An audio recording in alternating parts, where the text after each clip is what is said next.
and welcome to the Voices of Change on this Independent Day. As you can see, I have two beautiful people to my right. I have Royal Senior, who's our special guest, who is a pastor and an author. And next to him, of course, I have his beautiful wife, Mrs. Webster, Mrs. Perez Webster. It's my honor having you here. Welcome to the Voices of Change. Thank you. Thank you. Thank you. Tonight I'll be flying solo. Normally, what did Mr. Winfrey call him? The gum chewer? He's not here. He's in Indianapolis. And also my other co-host, her teaching schedule over the summer has changed. So she won't be here until sometime in August. So I'm flying. Now, this gentleman sitting next to me, the title of his book is I Didn't Know My Name Was Royal. I cannot wait. Now, normally, I bring people out, but I wanted to get into this right away because I want to know more about I Didn't Know My Name Was Royal. Just tell me briefly, and we're going to get into it after a quick break, but just tell me briefly, how'd you come up with that title? Well, what made me use that title is that, my name is actually Royal. And okay. I thought it was kind of weird when I was growing up. I got teased a lot about it. I didn't really care too much for it. I even asked my mother, it's an insert about it in my book where I asked my mother and she made a joke about it. She said, well, I was so full of Crown Royal when I was making you, I just decided to name you Royal. Oh my, isn't that something? I was so full of Crown. And I was thinking because you're like a king, you're destined for greatness. Yeah. Well, from greatness to Crown Royal. My family is a family of jokesters. So yeah, mine too. Yeah. But when I was going through my journey in life, and I was having such a rough time out there, I was strung out on drugs, crack and heroin, and a lot of people say we can't understand how you don't fit in. I'd be in crack houses and people would be saying you just don't look like you belong here. And then when I got a relationship with Jesus Christ, and the Bible speaks of a royal priesthood, and I said that, it wasn't my mother that named me, it was God that named me, and I felt like, I was never, that was just a journey that God was sending me through to get me closer to him. To get you where you are now. And so, right, exactly. So now I know, and that's why I named my book, I never knew my name was Royal, because if I knew that I was a royal priesthood, then maybe I wouldn't have put myself through the pain and all of the addictions and the things I went through, So that's why I named it. I never knew my name was Royal, because I was somebody, not just anybody. I was somebody in God's eyes. That's beautiful. And it's just so honorable to see both of you sitting here, because I'm an advocate for, marriage and people who stay married and people who love their wives. And as I met you actually a couple months ago, maybe last year at St. Agatha. Right. And everyone told me, get him. He has a book. And like the second thing comes out of his mouth was his wife something. And I'm like, because I was just trying to figure out what's going on. But that's how a man is supposed to present himself. Yes. So, you're that is admirable. And I so much appreciate that. And I so much appreciate Mrs. Perez Webster. I kind of just pulled her here on the panel. So she was gracious enough to sit here. So we're going to also engage you, but thank you so much. But I understand that you're in the ministry with your husband, and that's probably why you're like you are. You guys make a beautiful couple. Thank you. A beautiful couple. A big shout out to our sponsors, GV Entertainment. I always start my show off with the scripture for today. It's going to be from Psalms 9:9, and it goes, "The Lord is a stronghold for the oppressed, a stronghold in times of trouble. And those who know your name put their trust in you. For you, O Lord, have not forsaken those who seek you." Right now, you're listening to the Voices of Change. For those who just tuned in, if you did just tune in, pick up the phone and call a friend. Tell them that we have royalty on our panel today. And he is going to talk about the new book that he's recently written. And he's going to have a book signing event that we're going to talk about also at St. Agatha this Saturday, July 7th.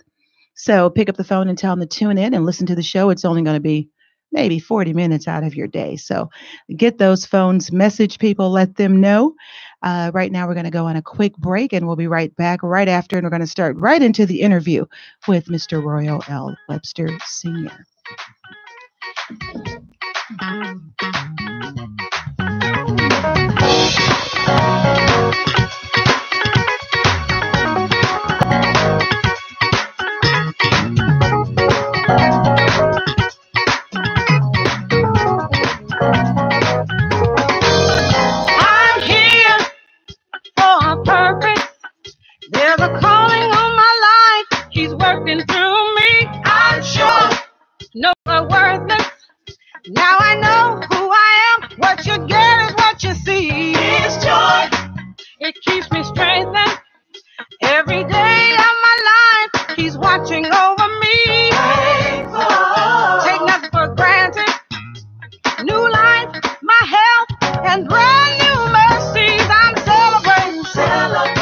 Celebrating life, I'm celebrating, celebrate.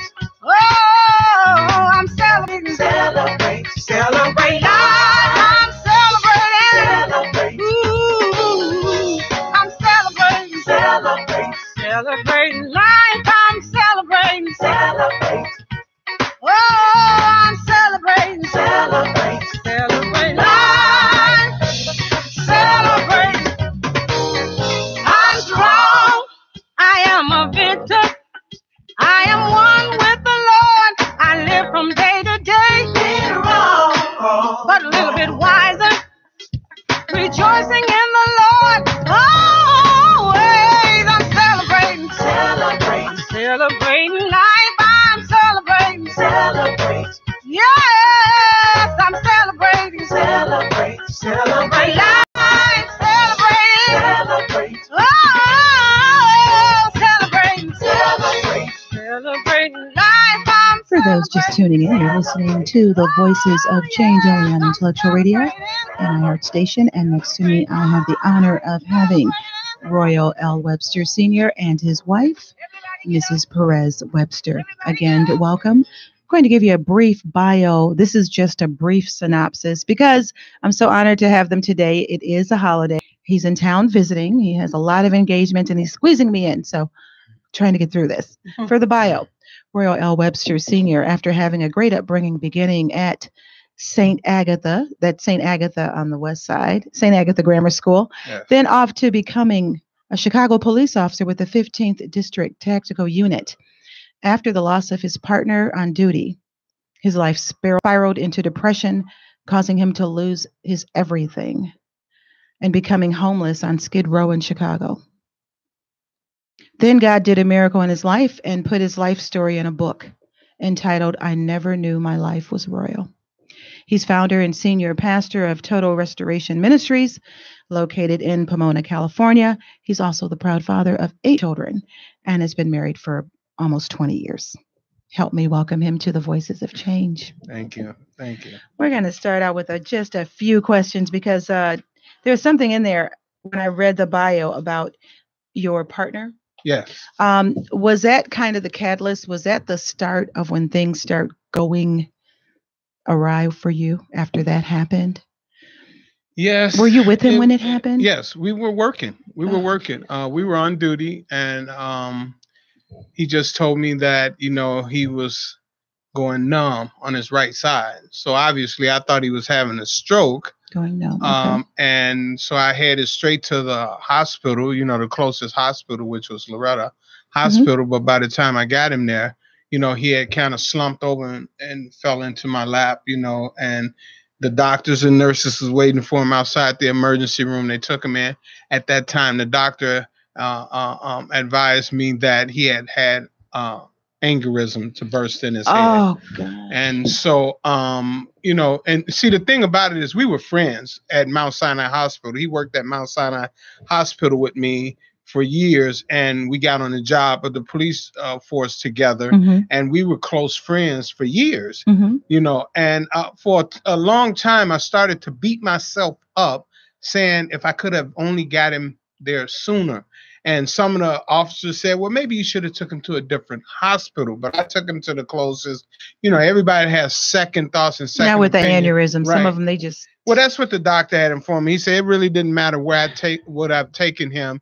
He, it was the largest aneurysm he had ever seen. Mm. So that it kind of put me into depression, and it just, and depression is a disease that, it goes and comes. And I was just a little, I didn't understand what I was going through, actually. I hadn't been on the job really long. We had got on the job in 89 and this happened in 92, So I just started spiraling out of control. I started back drinking when I had stopped for years. And then the drinking led to me using the drugs that I was taking off the street, and. So you were a police when you were doing this? Yes. Yes. And you started back drinking. You wanted to numb yourself. Right. And you were taking the drugs off the street from people and using them. Right. Exactly. And So once I was found out, I had to take a test. It came back that I had drugs in my system, so they forced me to resign. So Oh, once I resigned from the force, but I didn't resign from doing drugs. I continued to do drugs until I found but you my didn't have the access in if you were off the force, so you couldn't like have the access to get them. So you had to get them yeah, other ways. just like a drug addict Yeah, yeah, out on the yeah. street, begging at gas stations. Mm. My family thought I went crazy. They said this guy's got to be crazy. He's got a good education. He had a great job, and now he's out here. He was a Chicago police officer working a tactical unit. Right, Chicago's Now, finest, and yeah, you like now, throwing it away. yeah, and now he's out here, on Skid Row. He's begging for change, and he's doing all these things, and yeah, that was kind of the catalyst that led me to what happened. But I look at it like this, Minnesota. I look at it like it was all God's plan to That's get right. me to where I am today. We all have our different journeys we have to go through, and I think that was just mine. That was just mine. As a matter of fact, I tell people all the time. As a matter of fact, I got a Bible study that I do called the Fingerprints of God. Hmm. And I, in that Bible study, the Fingerprints of God, it explains how I could see God in every phase of my life, even when I was out there on the street, homeless and begging for change. I could see the fingerprints of God all over my life. And it's something like I say, people would say, I'd be in a crack house, or I'd be going to cop drugs, and they'd be like, "Man, you just don't look like You you should don't. even You be do. here. You As I don't was fit in reading that, this." I'm like in the room smoking reefer. I'm looking like, Yeah. So it was like it was all God. It was all God. And one day I was balled up in a knot in a corner in an abandoned building, and I cried out to God. On Ohio Street. Yeah, I was actually right across the street from the thing that happened was some of the guys that I was locking up for using drugs, I was now out there, selling drugs oh, jeez. for them in order to get my habit off, because I was strung out on heroin. And I just laid there, and I cried, and I just, something told me that this is not the end of your story. Hmm. It's got to be a part two. You ever watch Batman? They go blip, zam, bam. Stay tuned. Next week for part two. And I couldn't believe it. And I cried out to God, and I said, if you would just take this desire for drugs and alcohol away from me, I'll serve you for the rest of your life, of my life. And that's when what you happened. said that, you actually meant it. I Because meant it. we often make promises and times like that to Yes. God, Lord, if you just do this for me. Yes. Yeah. Yes. Yeah. They, we all have those foxhole prayers. As a matter of fact, I said that a lot of times when I was younger in high school. Yeah, I mean, Drank I've a little said too much, But this time I was serious, and God did a miracle in my life. He did a miracle, and I'm trying to fulfill the promise that I made to Him, to continue to serve Him and to also help anybody else that might have that situation in their lives. And oftentimes I have people come to me in my ministry that they sneak to me, Mhm. because they're doctors, they're And they don't want police anybody to know, officers, yeah. firemen, people with nice, and they don't want them to know, and they say, "Well, I got a problem." I said, "Well, I understand." Mhm. Because drug addiction is not something that's, That's right. picks and choose That's right. you Doesn't by your discriminate. color, That's right. your job, or anything That's like right. that. So, so yeah. And so that's basically what started me to doing what I was doing, my drug addiction. And it's an addiction, and I look at it just like overeating. Yeah. Everyone knows, doctors tell you if you overeat, you're going to get all these health problems, this and that. But when Right. you're addicted, you're always just, Yeah. it's the same thing. Yeah. It's the same exact thing. And That's true. depression is so real. I recently read about Tina Turner's son killing himself. He shot himself because of depression. And you're hearing the story over and over and over. Successful men, or what, you don't know what a person's going through. What seems to be, they Right. look like success, Right. and they're depressed. Right. Depression Right. is real. Yes, it is. And I mean, it's happening more and more now, with, even Anthony like Bourdain. Anthony Oh, yeah. Bourdain, and That's right. you know, he Oh, that was looked like he had a very successful yeah, show. the chef, and I couldn't Yeah. believe Traveling it. around The world. world. Yeah, I mean, he yeah. was. If I knew him, I mean, I'm like, Yeah, yeah. But I know one of the questions that you had down to ask me was that, you know, I think it was something about how would you deal with it, you know, and how do you deal with depression? Well, I would suggest to anyone if they're going through depression. yeah. For instance, like one of those doctors or one of those people who would Yeah. come to you on the down low saying, you know, I'm going through this stuff. Yeah. What do you tell them? What are you going to tell the people at St. Agatha when you know it's kind of prevalent within our community? Yes. What do you tell them? To get a close and personal relationship with Jesus Christ. You know, and get help. And Get not help. only a close Amen. and personal Amen. relationship with Jesus Christ, but go to a counselor Yeah. and get counseling, Christian counseling that can lead and guide you, you know, in the proper way to get your life back in order. Because sometimes we don't want to go to that counseling thing.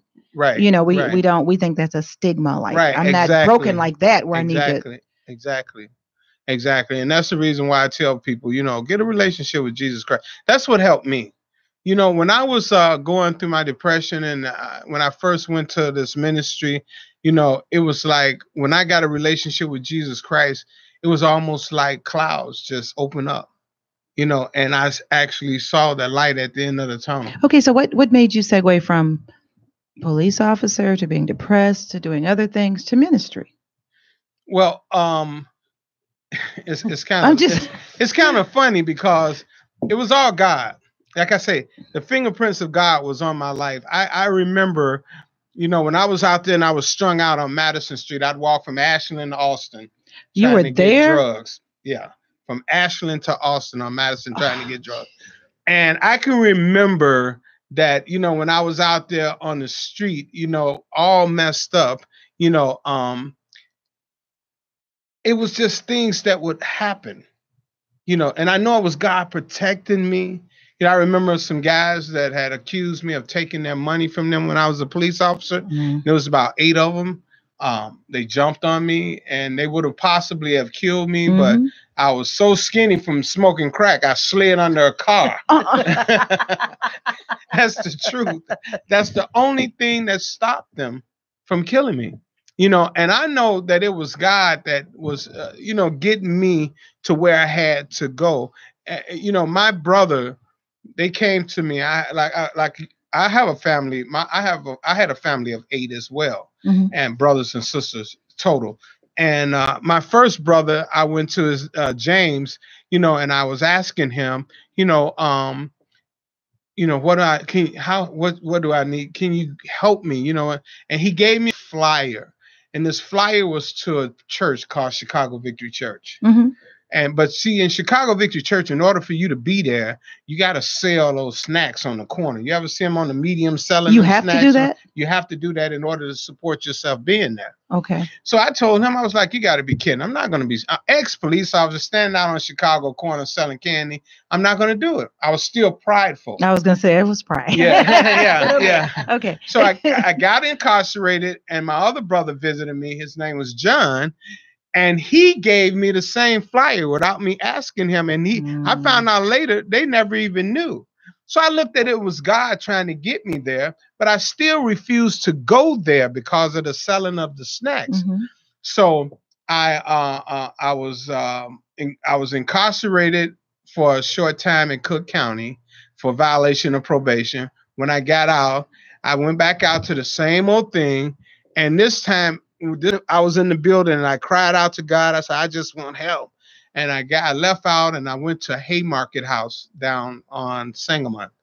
And while I was at Haymarket House, I told the guy, I said, listen, man, every time I come here, you let me stay 3 days.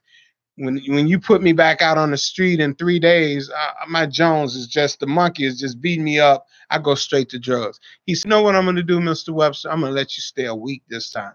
So he let me stay a week. And at the end of the week, he called me in his office. He said, you know, I'm going to try and find you a place to go. So he called the Salvation Army, and the Salvation Army said, well, he can't come back here because I had a broke leg. And he said, because if he come here, he's got to work. So he called the Olive Branch. The Olive Branch never called him back.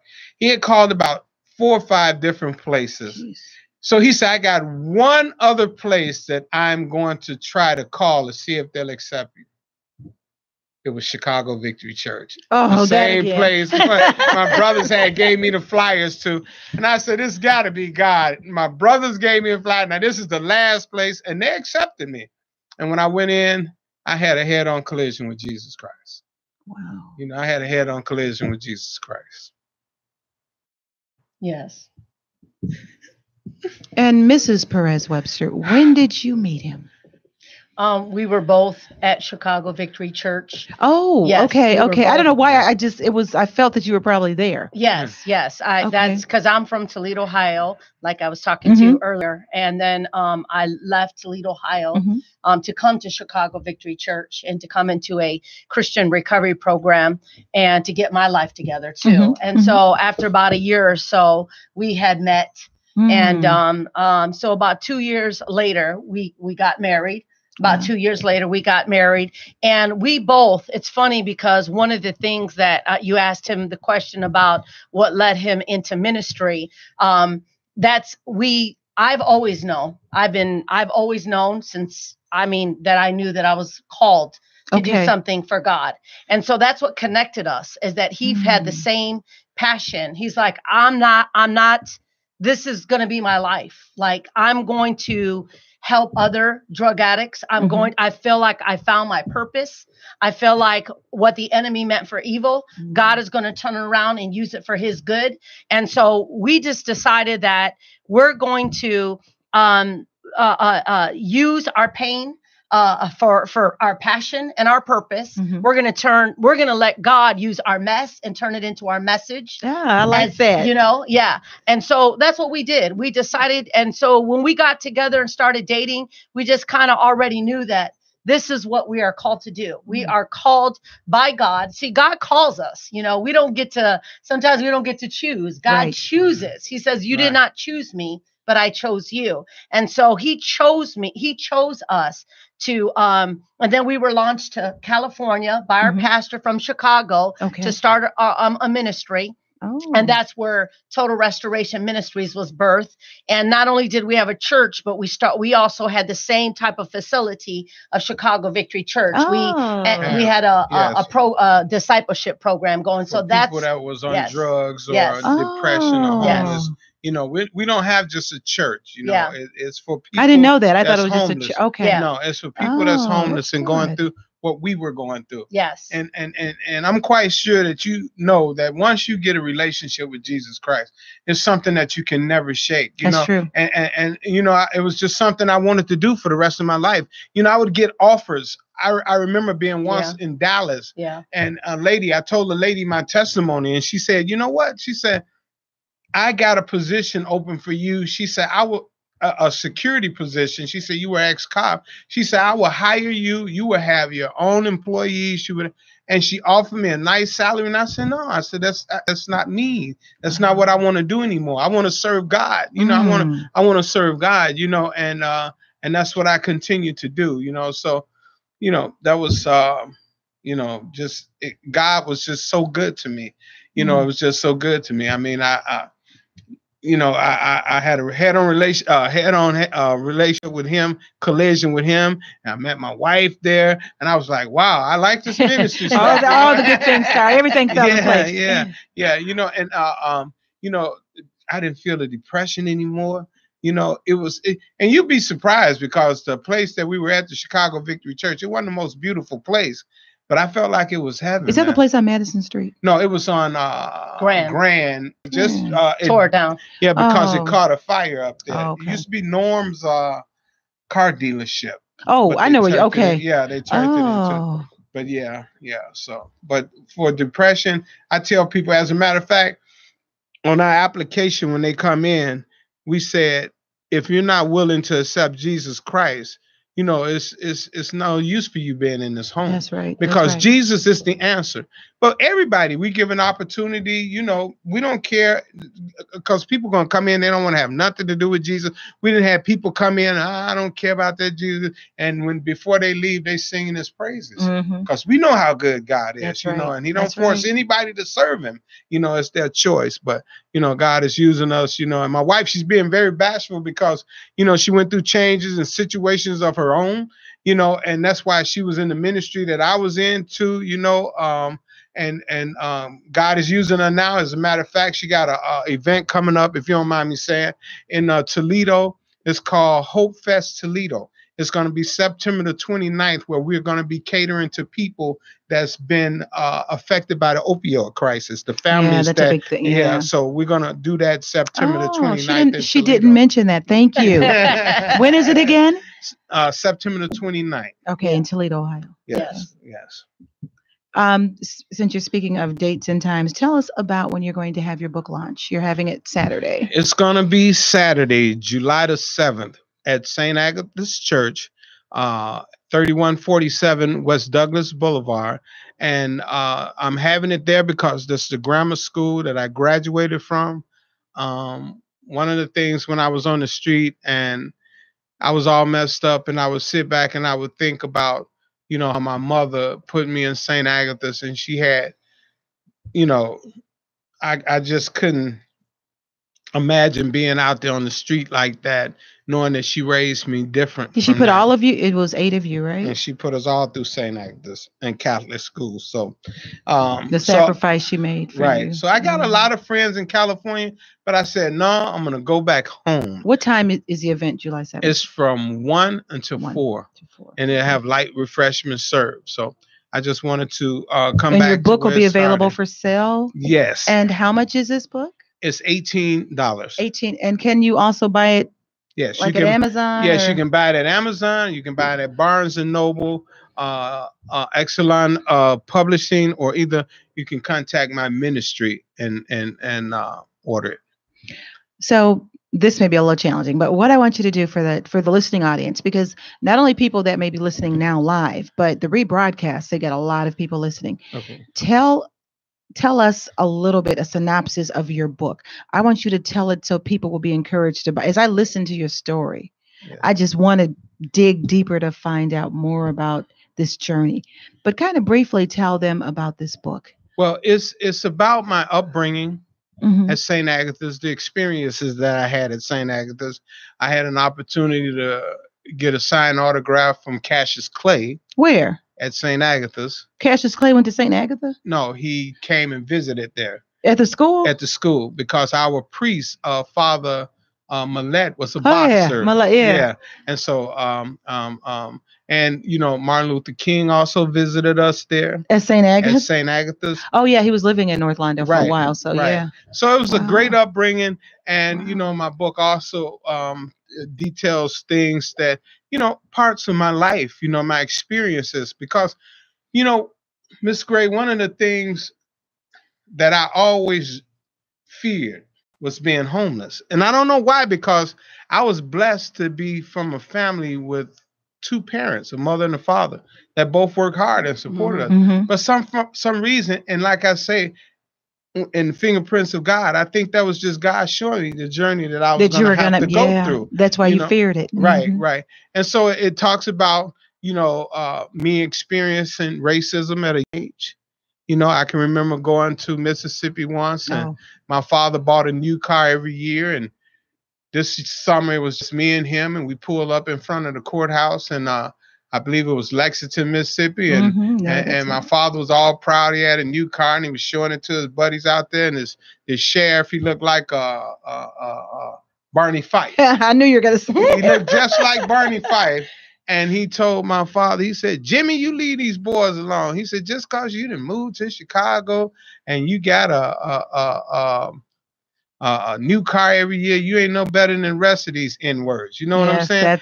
So at a young age, I experienced racism, but I also experienced the love of God, because at St. Agatha's, we had priests that taught us about God and taught us the love of God, you know? Mm-hmm. So that's what my book basically entails in it. And it talks about me going on to, become a police officer and, experiencing things, good officers, bad officers, Right, right. That's why I think the police officers are really getting a bad rap, because you got some good police officers. You got some bad police officers. You got some good firemen. You got some bad That's firemen. gonna always be. You got some good pastors. You got some bad pastors. Yes, yeah. So I think that, overall in the Chicago police force, the majority of the police officers are good police officers. And I started out as a good police officer, wanting to do the right thing. But after the death of my partner, I kind of spiraled into dealing with other officers that didn't have integrity. Yeah. And instead of me, shying away from that, I went into it and I became pretty corrupt. And so that's what the book entails. And then it talks about how God took control of my life. Because when I first sent this book to Exelon Publishing, it was like, wow, this book is kind of rough, and and it was like, for a pastor, it's kind of rough, you did, so, and I wanted it to be like that because we wanted to be honest, brutally honest. Exactly. Yeah. And I didn't want people to think that God just took me out of being a Boy Scout. Right. No, I was out there. I was rough. I did some real crazy things, and I was a real wild and crazy guy. You know what I'm saying? As Steve Martin would say. So I did some crazy things, and I said, no, I'm not going to change much of it. I'm going to leave it like it is because I want people to see exactly what God did in my life, what Jesus Christ did in my life. How he saved me, how he took me out of that. And I want people to understand that if he'll do it for me, he'll do it for them. This book is not even about me, even though the name is, I never knew my name was Royal. It's not about me. It's about the power of Jesus Christ. It's about how Jesus Christ will work a miracle in your life, whether you're depressed, whether you're a drug addict, whether you have an eating habit, whatever addiction that you have, Jesus Christ is the answer. And that's what this book, I don't want no popularity. I don't want any of that. I want God to get all of the glory, all of the honor, and all of the praise on everything that I printed in this book. You were preaching just then. Yeah.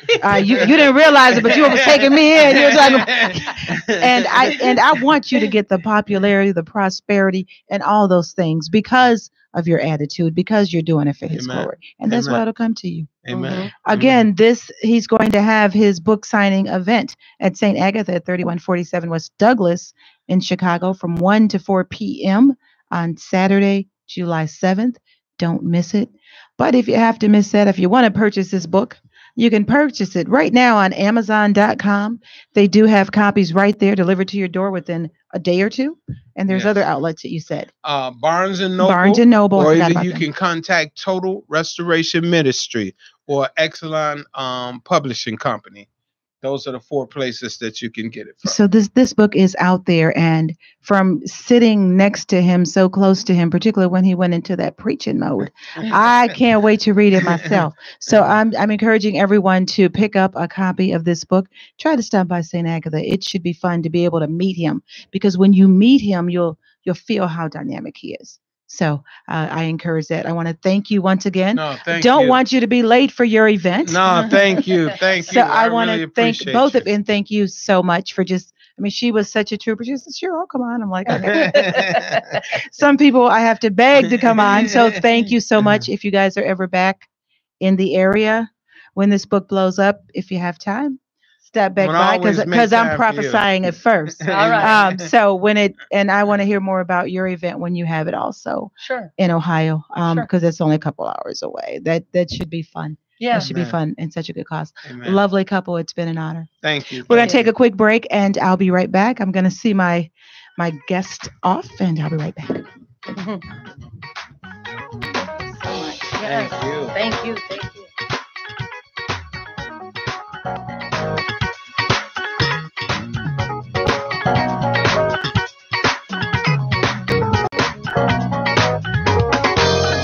I'm here for a purpose. There's a calling on my life. He's working through me. I'm sure no longer Now I know who I am. What you get is what you see. It's joy. It keeps me strengthened every day of my life. He's watching over me. Faithful. Take nothing for granted.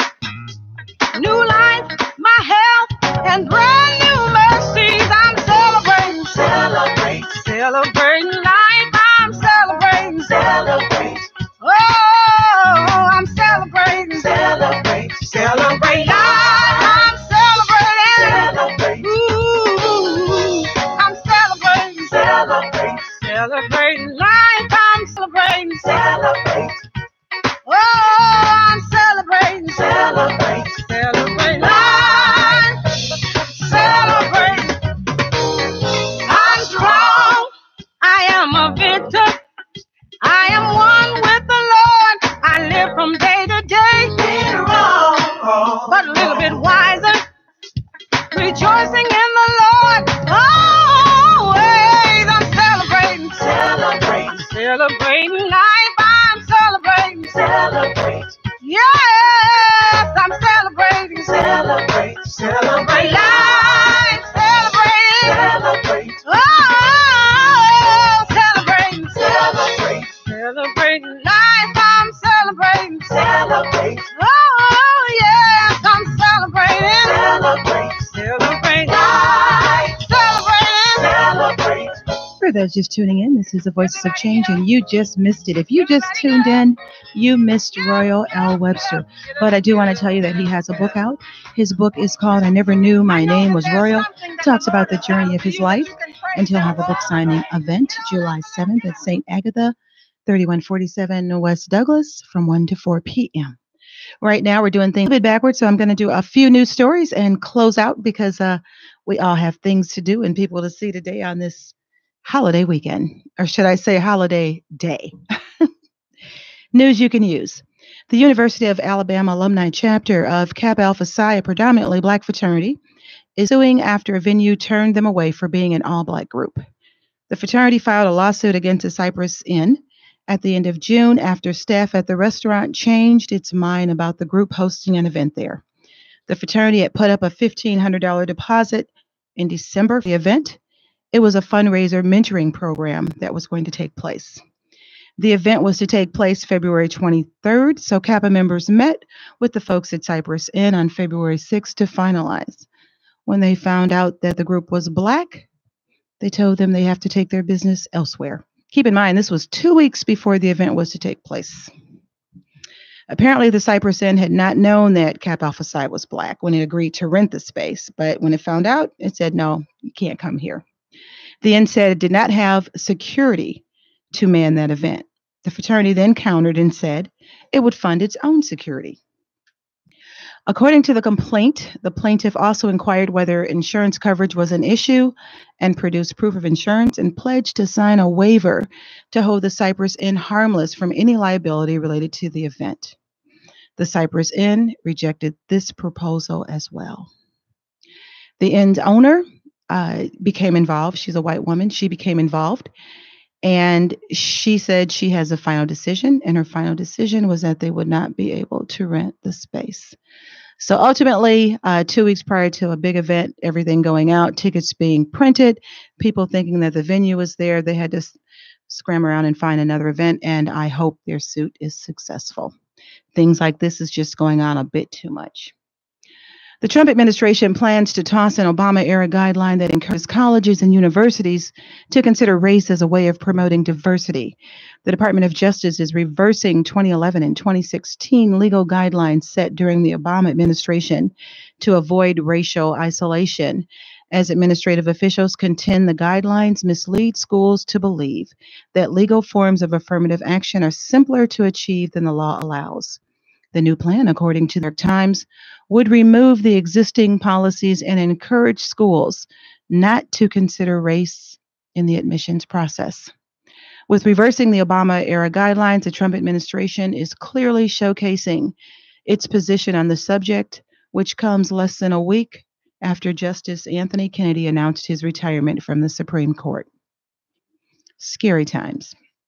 The Hicks family had planned to say their farewell at St. Mary's Church to Charlotte Hall, Maryland, Agnes Hicks, the matriarch, had wanted her funeral at the church since she was a little girl. As hundreds of people gathered to mourn the death of 54-year-old Agnes Hicks, someone knocked over and damaged the church sacred golden chalice when they went in for a hug at the altar. That's when all hell broke loose. Pastor Michael Brees literally got on the mic and said, "There will be no funeral. There will be no mass. Everyone get the heck out of my church." According to the family, he disrespected the family. He disrespected the mother. He called the mother a thing. He said, "Get this thing out of my church. Everyone get the blank out of my church." It was sad. Then the priest called the police, who were waiting outside the church as a grieving family exited with the casket. The police found no wrongdoing and escorted them to a funeral home in a different county, where another pastor proceeded to finish the funeral service for the family. Man, they were lucky to find someone that quick. Regarding the traumatizing mishap, the Archdiocese said, "What occurred at St. Mary's Parish this morning does not reflect the Catholic Church's fundamental calling to respect and uplift the God-given dignity of every person, nor does that incident represent the pastoral approach the priest of the Archdiocese of Washington commit to undertake every day in their community." While I don't blame the Catholic churches for Brees's behavior, I do hold them accountable and expect and anticipate them to take action to his severe overreaction of this incident. The Jackson family patriarch Joseph Jackson has been buried in the same Southern California cemetery as his late son Michael. Jackson died Wednesday in Las Vegas at the age of 89 and is survived by Catherine, 8 children, and dozens of grandchildren.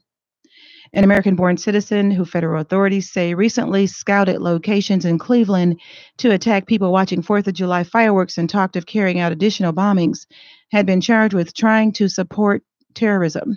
Federal authorities said Monday that Demetrius Pitts, a black man, had expressed his support for al-Qaeda for more than a year and talked about setting off bombs at a July 4th parade and later in his hometown in Philadelphia. Tina Turner's eldest son, Craig Raymond Turner, has died of an apparently self-inflicted gunshot wound. Craig, 59, was pronounced dead at the scene. He was in the real estate business in the Los Angeles area. Craig was born in 1958 when his famous mother was 18 years old. His biological father is a saxophonist named Raymond Hill. After Tina married Ike Turner, Ike adopted Craig as his own. Rescuers have founded the 12 schoolboys and their soccer coach who had been trapped in Thai Cave Complex for 9 days. But the team's ordeal is far from being over. The group could be stuck in the cave up to 3 or 4 months. 2 Thai Navy doctors have volunteered to be locked up in the cave with the team.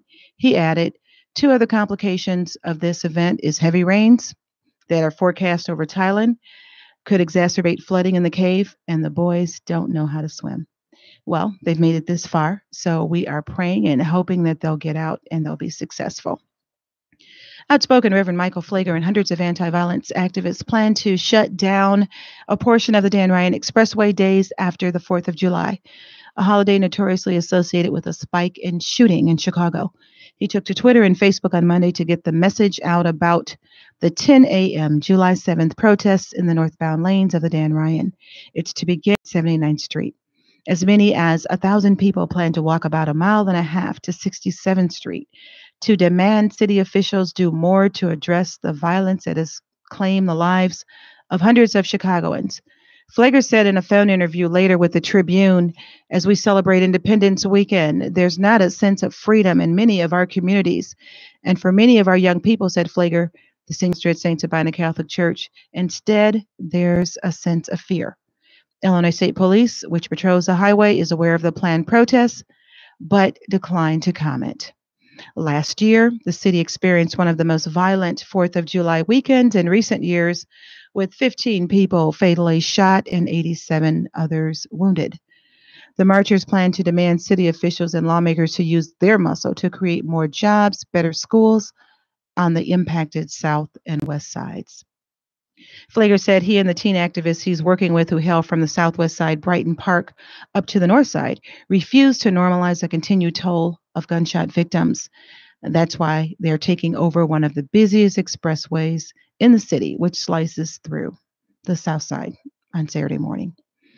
His action that he's taking isn't unusual.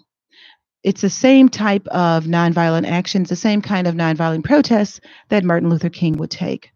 Not trying to compare Flager with King, but these are the same kind of things. These are the things that finally get responses. If we remember, King led some of the most revolutionary peaceful protests: the Montgomery bus boycott, the Alabama movement, the Birmingham campaign, the March on Washington, Bloody Sunday, Chicago 1966 to end segregation, the Vietnam War opposition in 67, and the Poor People's Campaign, which from what I hear is being revisited again. As Martin Luther King quoted, true peace is not merely the absence of tension, it is the presence of justice. The ultimate measure of a man is not where he stands in moment of comfort and convenience, but where he stands at times of challenge and controversy. Sometimes things do have to be shaken up a little bit to make change. That's the news you can use. As our show is winding down, a special thanks to my guest, Mr. and Mrs. Webster Sr. I'm so honored that they took the time to join us, and I'm looking forward to reading their book. I again want to thank you, the listening audience, for tuning in, particularly on a day like this where you have so many other commitments. Have a great week. Be blessed. See you next week.